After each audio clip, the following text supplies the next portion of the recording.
Now, there's a seeking of forgiveness by the tongue, and there's a seeking of forgiveness by the heart. Human beings tend to be defensive. If I criticize you for something, hey, I saw you said that. Why did you say that? I didn't mean it like that. You don't understand what I was going through. Excuse me. You don't even understand the whole story.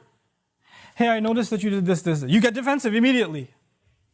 بَلِ الْإِنسَانُ عَلَى نَفْسِهِ بَصِيرَةٌ وَلَوْ أَلْقَى مَعَاذِيرَهُ. Human beings have good view of themselves, but they make lots of excuses. They keep throwing excuses.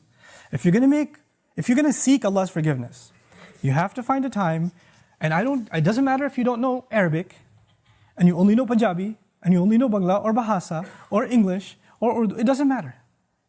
You speak to Allah, and you genuinely admit to Him what you've done wrong, and don't make excuses.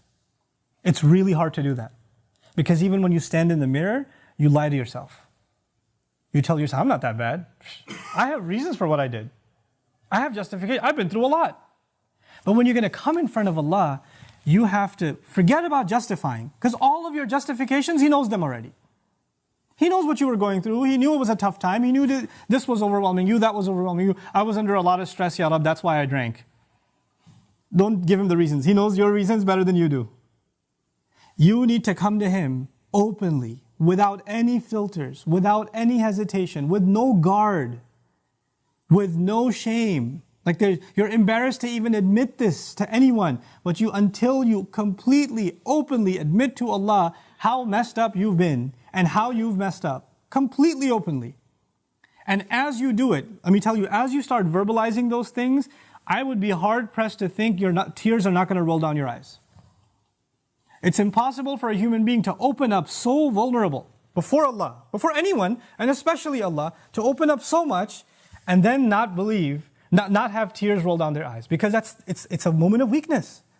To the world, you have to show yourself as strong and confident and you're just fine. Everybody sees you and thinks everything's okay. But the only one who gets to know nothing is okay, there's a lot of problems, is Allah.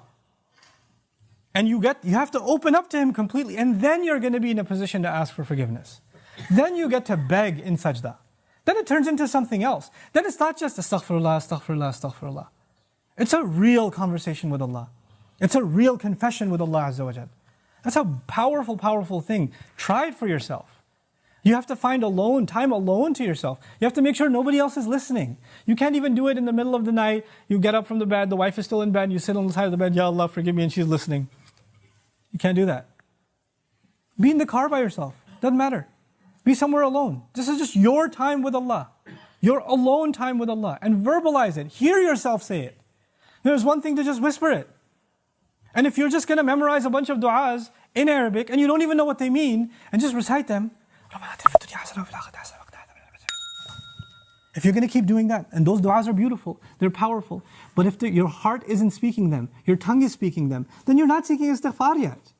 May Allah reward you for the dhikr that you're doing, for every harf that you're reciting, but that's not istighfar. Istighfar is something else. And when these tears come down, when this starts opening up, then the sky opens up. That's when that opens up. There's a connection between those two things. The last thing I want to share with you, just having hope with Allah. And for some people, it's very hard to accept that Allah will actually listen.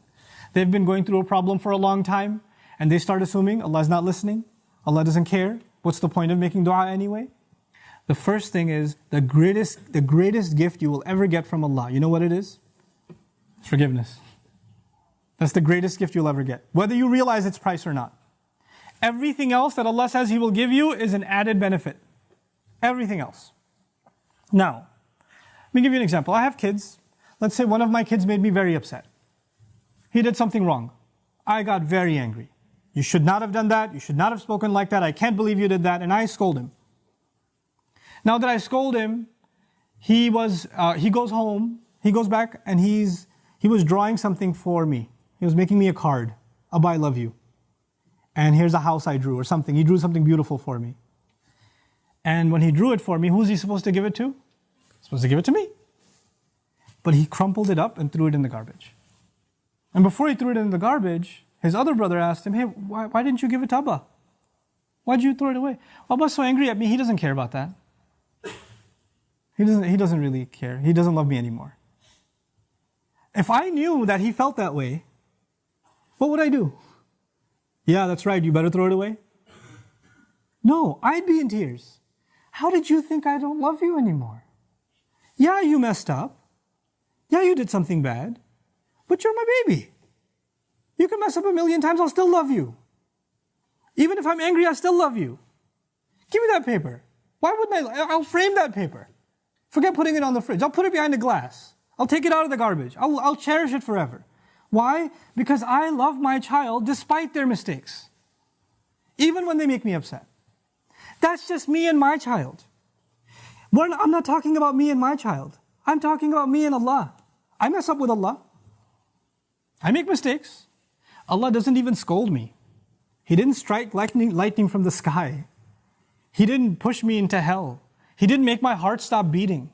Every time I lied, I didn't develop an inability to speak. Every time I ate something haram, my hand didn't become paralyzed. It didn't happen. Every time I looked at something haram, I didn't go blind. He still kept giving. He still kept providing. And I started thinking, well, Allah doesn't really love me anymore. We used to be good, but now that I'm bad, the love is gone. So what's even the point of making dua to Allah? Nobody will love you like Allah does.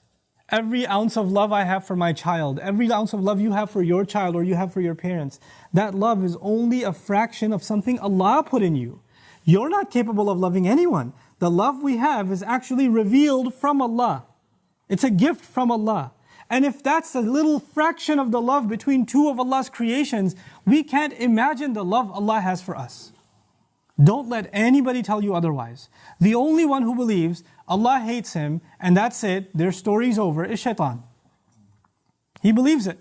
There's no reason for him to ask for forgiveness because he's a lost cause. He's accepted that about himself.